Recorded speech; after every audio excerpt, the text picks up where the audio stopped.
Nah, sahabat sosial semuanya, tadi dari Rere ini pembahasan terkait DTKS. Adapun permasalahannya yaitu poin-poinnya dari pemutakhiran data, terus ada Musdes Muskel, edukasi kemasyarakatan, dan mungkin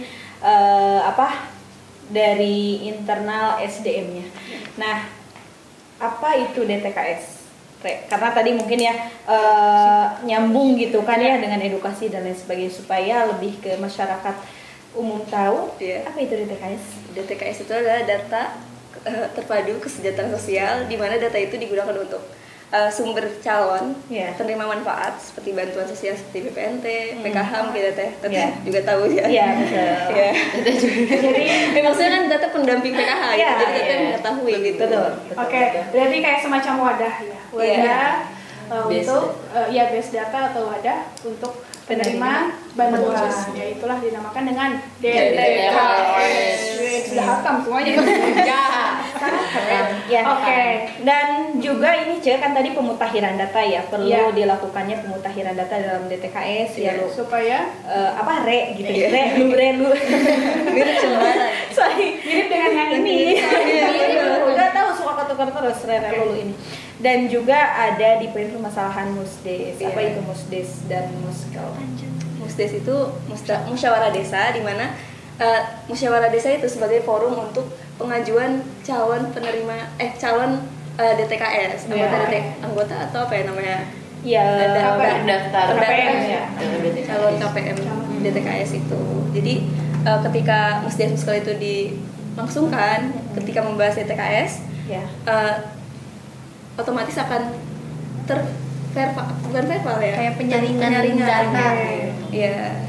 Jadi lebih akurat gitu ya mungkin datanya kalau misalkan si Musdes atau Muskel itu dilaksanakan gitu ya, terkait data-data itu akan lebih akurat lah gitu. Dan juga terkait permasalahan ini dari pemutakhiran data di DTKS gitu kan ya, adanya musyawarah desa atau musyawarah kelurahan, juga adanya edukasi ke masyarakat terkait DTKS. Nah, alternatif solusi dari Rere terkait poin-poin permasalahan ini apa? Saya rekomendasi saya itu ada di optimalisasi pemutakhiran data melalui Musdes Muskel dengan pelibatan TKSK dan Puskesmas desa.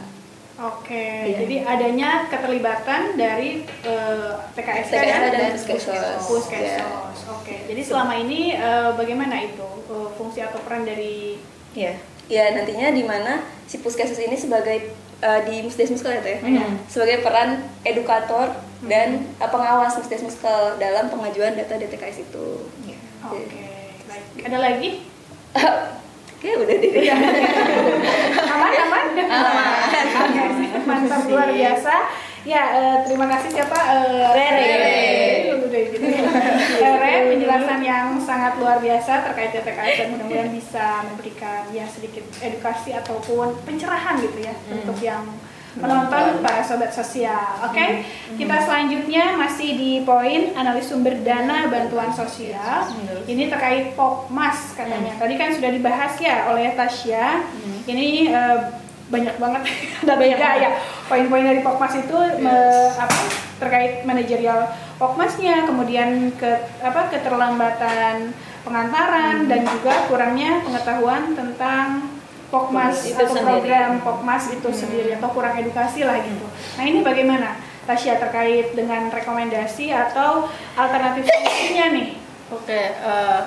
Yang Tasya rekomendasikan itu kemarin karena melihat dari penyebab masalah dan fokus masalahnya kan belum optimalnya manajemen Pokmas dalam program pemakanan bagi lanjut usia. Jadi sebenarnya 3 yang buat solusi win-win solution buat 3 masalah ini. Yang pertama, untuk menangani kurangnya pemahaman masyarakat luas mengenai program pemakanan. Itu nantinya Tasya rencanakan bakalan melaksanakan kegiatan sosialisasi. Di dalam kegiatan sosialisasi ini adalah mungkin edukasi, juga perluasan informasi mengenai Pokmas yang nantinya akan disebarkan melalui flyer dan leaflet yang nanti dibagikan ke peserta sosialisasi. Dan untuk yang kedua itu mengenai permasalahan main isunya tuh manajerial atau manajemen Pokmas, gimana sih biar meningkat gitu. Jadi walaupun Pokmas ini sebagai moda sosial masyarakat, dari masyarakat untuk masyarakat, tapi karena ini program langsung dari Kementerian Sosial, jadi kan kita harus ada kesinambungan dan juga peningkatan lah. Jadi nantinya bakal direncanakan atau dilaksanakan kegiatan technical meeting secara rutin antara pengurus Pokmas di seluruh di 27 kecamatan di Ciamis. Biar apa sih? Jadi technical meeting itu sebuah wadah di tempatnya nanti di aula dinas sosial. Sharing, terus evaluasi dan monitoring kira-kira perkembangan setiap Pokmas di 27 kecamatan di Ciamis itu kayak gimana sih. Terus mereka juga sebagai pengurus atau misalnya nanti ketua didampingi oleh pendamping Pokmas dan dari pihak dinas sosial gimana cara untuk maintain-nya, gimana cara untuk solusinya gitu di technical meeting secara rutin itu. Dan yang terakhir untuk pengantaran keterlambatan itu untuk keterlambatan makanan itu kan berarti kita harus tahu dulu ya keterlambatan makanan itu terjadinya di kecamatan apa.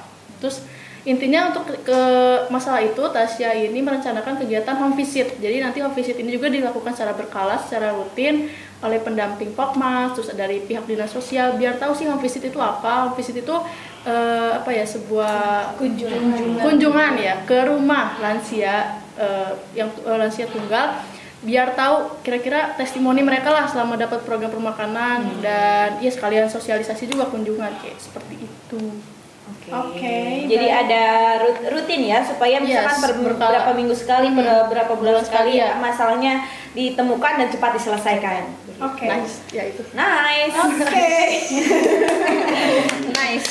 Lanjut setelah dari Tasya terkait Pokmas tadi ya, kita ke ini ada yang di samping saya atau profil analis pemberdayaan sosial ya, yang paling pojok sebelah PKH-SOP ya. Tentang PKH-SOP tadi sudah dijelaskan terkait adanya persaingan, kemudian perpindahan lokasi PKH-SOP itu sendiri dan juga belum tersedianya mitra dan lain sebagainya gitu ya. Oke, Uci, bagaimana nih kira-kira alternatif solusinya dari permasalahan tersebut?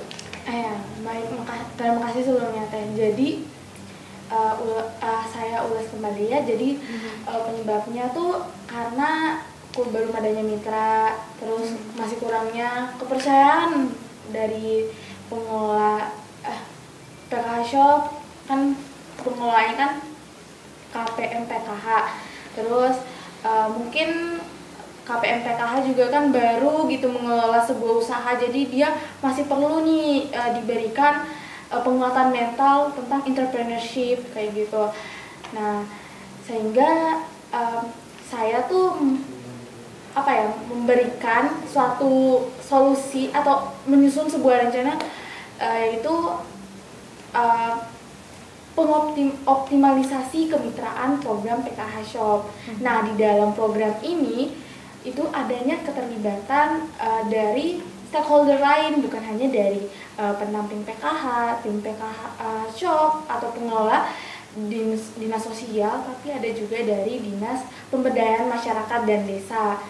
Kan karena sistem sumber yang paling dekat yang dapat dijangkau dari PKH Shop sendiri yang tentunya yang ada di desa. Nah, itu badan usaha milik desa.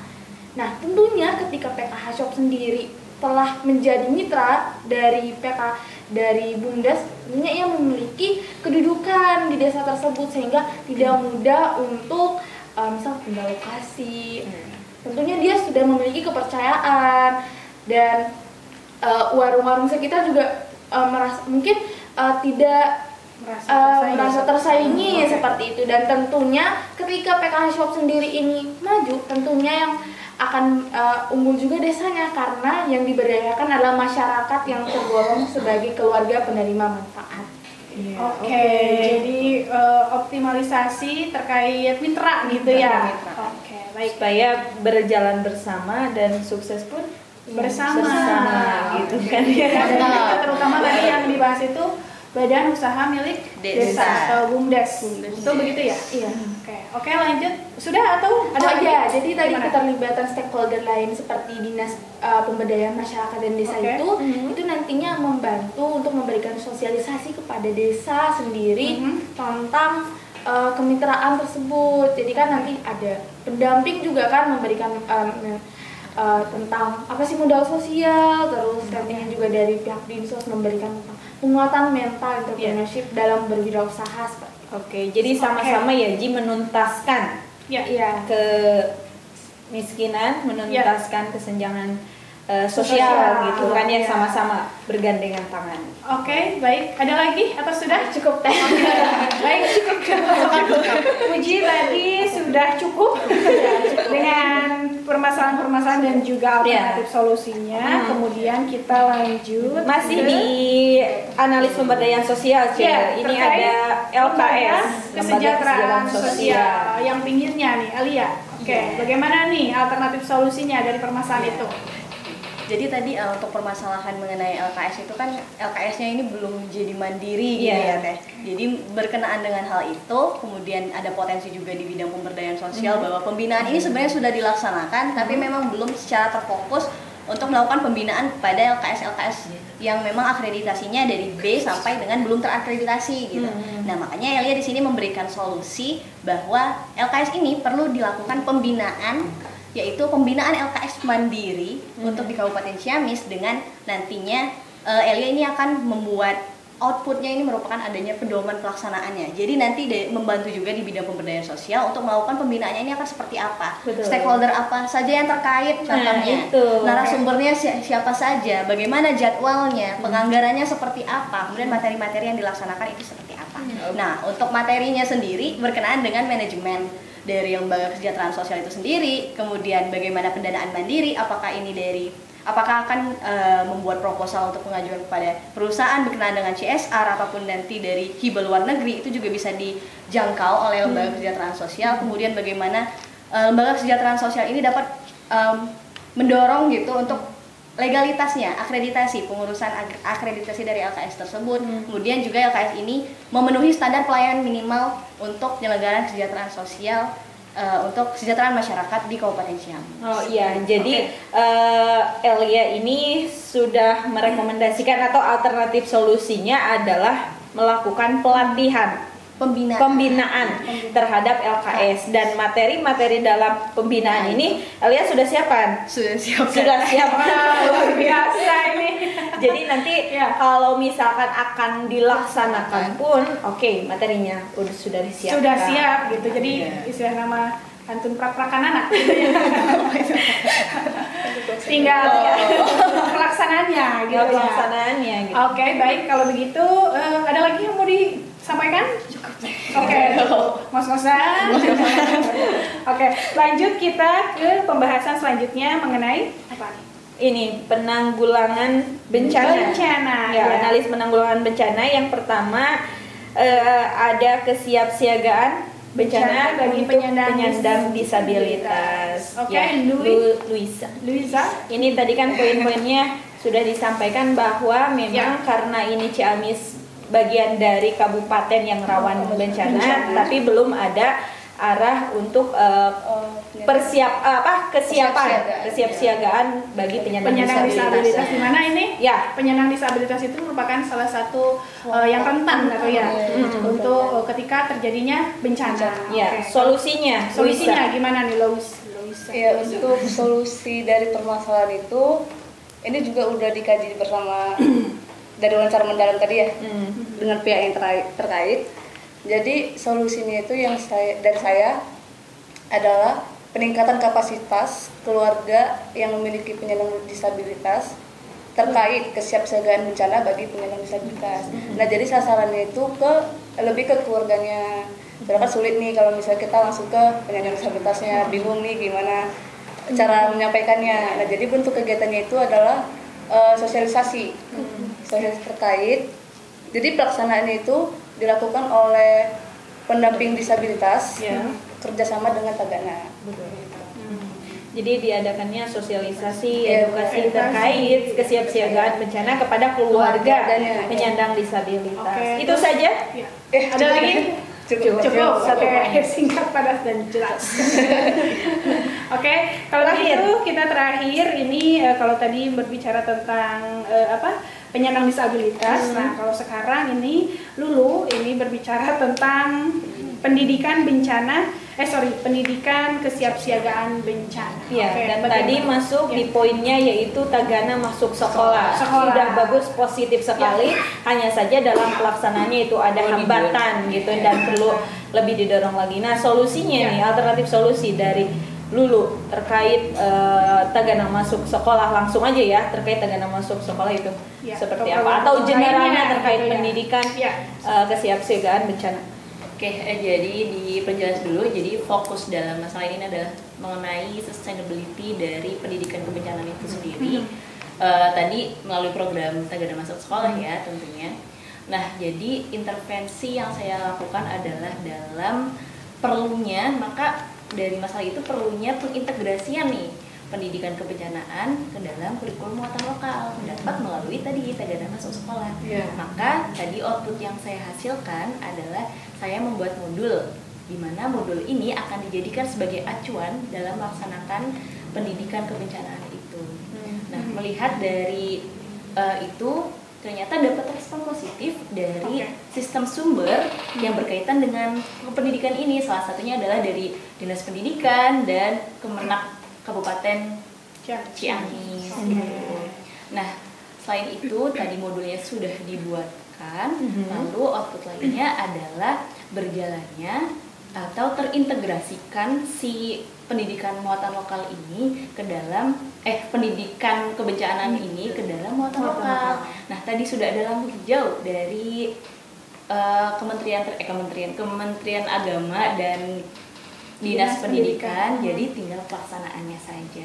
Dan ini juga dalam modul ini selain itu dikhususkan untuk anak, kita mengetahui bahwa ada anak berkebutuhan khusus juga. Jadi ini juga saling berkaitan dengan penyandang disabilitas. Jadi sudah terpadu di dalam. Ya, jadi memang sudah ada komunikasi ya Lulu sebagai tindak lanjut, bukan hanya sebagai saran saja, tapi dalam hal komunikasi itu sudah ditindaklanjuti bersama Dinas Pendidikan dan Kemenak Kabupaten Ciamis. Jadi intinya gitu ya, untuk yang Lulu juga sudah memberikan atau membuatkan modul itu sendiri ya. Sudah jadi. Dan juga sudah terjalin komunikasi dan udah oke. Tinggal ketok palu jalan. Sikat. Baik, ternyata begitulah alternatif solusi dari teman-teman atau adik-adik mahasiswa Poltekkes Bandung ya. Nah, sahabat sosial semuanya, kita kasih challenge nih terakhir untuk teman-teman dari Poltekkes Bandung terkait permasalahan yang tadi sudah kita bahas ataupun program yang tadi sudah kita bahas. Challenge-nya adalah berikan satu kata harapan terkait program yang sudah tadi kita bahas. Dari Lulu dulu deh. Ya. Siap? Semuanya siap? Pikir-pikir dulu ya. Oke. Sudah siap? Siap. Oke. Kalau begitu lanjut, mulai dari dulu. Terlaksana.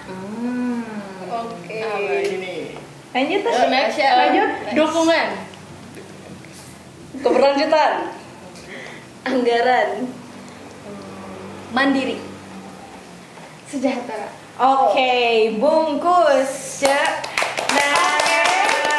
Dan dari keenam kata yang tadi diharapkan oleh teman-teman mahasiswa Poltekkes Bandung ini, kita bikin menjadi satu kalimat sehingga menjadi kalimat terlaksananya semua program dengan adanya dukungan dan dapat berlanjut melalui anggaran yang memadai sehingga timbul kemandirian untuk meningkatkan kesejahteraan.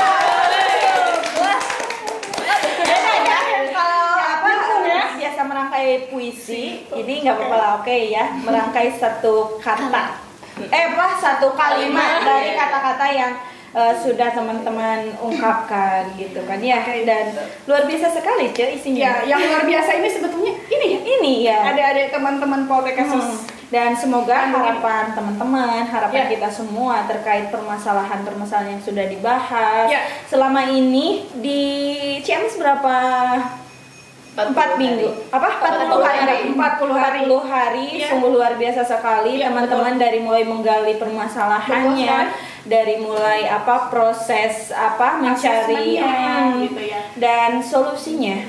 Ya. Ini Kita harus atau patut diacungi jempol untuk adik-adik dari luar biasa. Semangatnya. Kalau kita punya banyak Jempolnya. jadi kita kasih semua, karena kita tangan punya 2 jempol jadi kasih 2. Maka harus bareng-bareng. Oke juga luar biasa sekali ya.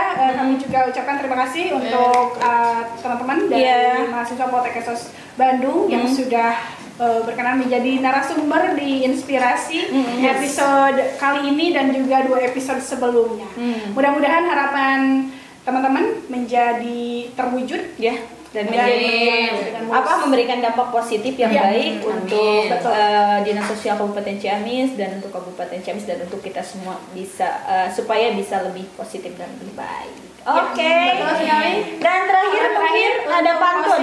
Statement mungkin ya. Ada pantun satu dulu dari siapa nih? Siapa nih? Luisa. Luisa ahli pantun katanya. Ahli pantun. Saya ahli pantun ya? Iya. Oke, Luisa langsung Jadi temanya apa nih? Closing statement. Apa? Closing statement. Oh, closing. Penutupan. Ya. Pantun sa, yuk. Oke. Bareng-bareng jalan ke Ciamis. Cakep. Salah. Kita